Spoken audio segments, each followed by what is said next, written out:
This is an electronic control unit, also known as the brains of the car. Without one, the car won't function at all, and there's only a few reasons you'd ever want to remove it. 1, if it is faulty. 2, an engine swap. And 3, which is my case, is my current ECU isn't programmable.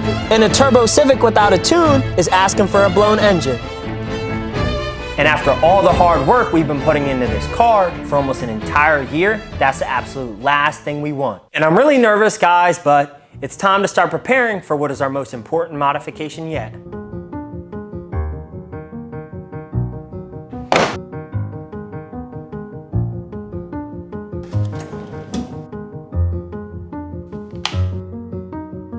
And to make this removal less nerve-wracking, I'm gonna be removing the seat that sits in front of the ECU to give myself more space. And I know my door jambs are still silver, guys, but don't count on me too much. I didn't have enough money to finish the paint job.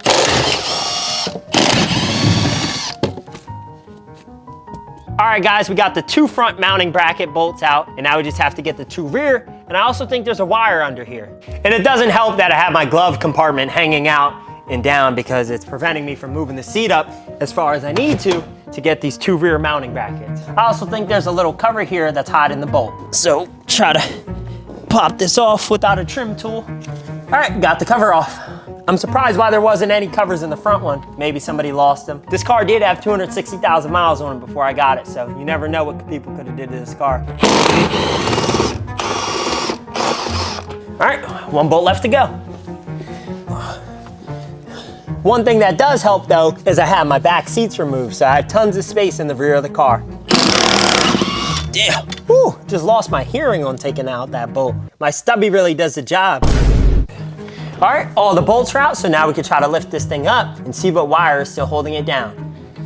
Okay guys, oh, there we go. Okay, I'm not sure exactly what this wire is, but we're just gonna go ahead and remove it and hope the car doesn't blow up. Okay, so there's actually 2 sensors, not just 1. There we go, 1 out.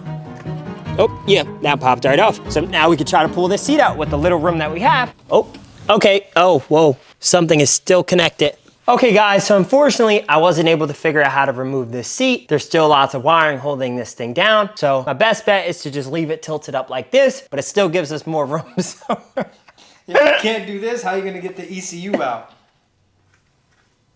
we can begin removing the ECU. There's just a few more things we'll have to move out of the way before we're able to access it. Seems like there's just this connector that's into this bracket. Gotta kind of squeeze it and then pull it out. Okay, I can't squeeze it and get it out, so I'm actually just gonna rip the plastic off. Also guys, if you ever did any work under the dash, you would know how uncomfortable this is right now. My back hurts pretty bad. All right, I think I crushed it enough to be able to pull it out, so let's see. All right, there we go, that's out of our way. There should only be 2 more bolts holding this ECU on, along with 3 main connectors, A, B, and E. But we'll remove those connectors after we take these mounting brackets off. And one of the bolts is a lot closer, the other one is super far in there, so I'm gonna have to grab some more tools to be able to take those bolts out.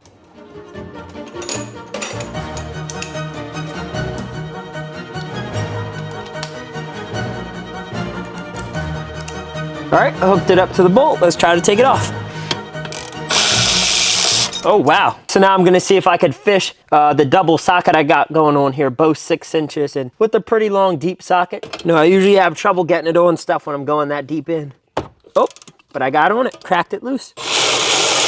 Now, and I definitely just lost those 2 bolts, but it shouldn't matter because we're actually not gonna be bolting it into the factory place, although it will if you decide to. I have to see if I can get it past all this stuff. Oh, there's one of the bolts.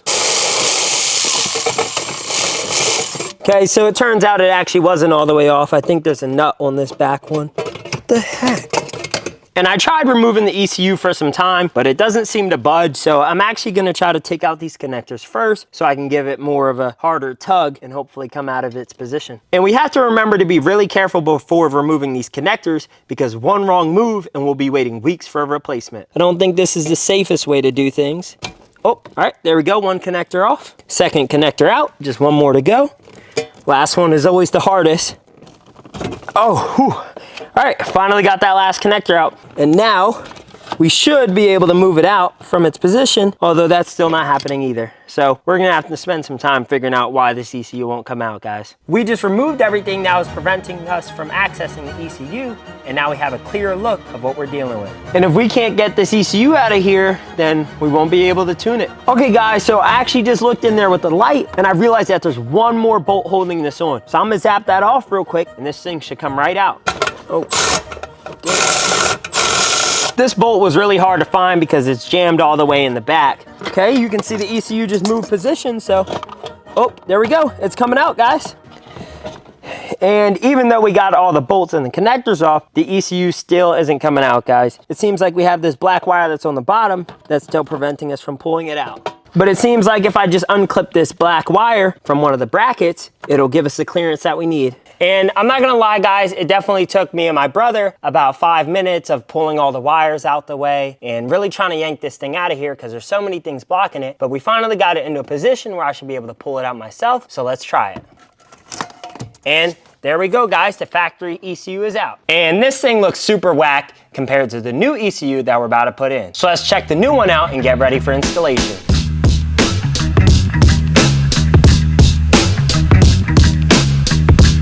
This is a Honda K-Pro 4 01 through 05 D17A ECU package that I actually picked up from HA Motorsports, and it was actually a lot more difficult to get my hands on this thing than you would think. And I'll go over exactly why very soon. But first, let's see what else is in the package. And right here on top, we could already see that the ECU is in some nice bubble wrap. It also even has a clear cover that says Honda on it, and this looks so much better compared to that old one. We can see all the details. Let's set our ECU right here. It also comes with a USB cable that you can hook up right into your laptop or computer and tune it. And it looks like we're one step closer to officially having a Civic with a laptop. And you know what they say about Civics with laptops, guys? I make her wet after I go to third gear. Actually, I might not even need third gear. I think second gear, and she's already, get the towel, guys, get the towel.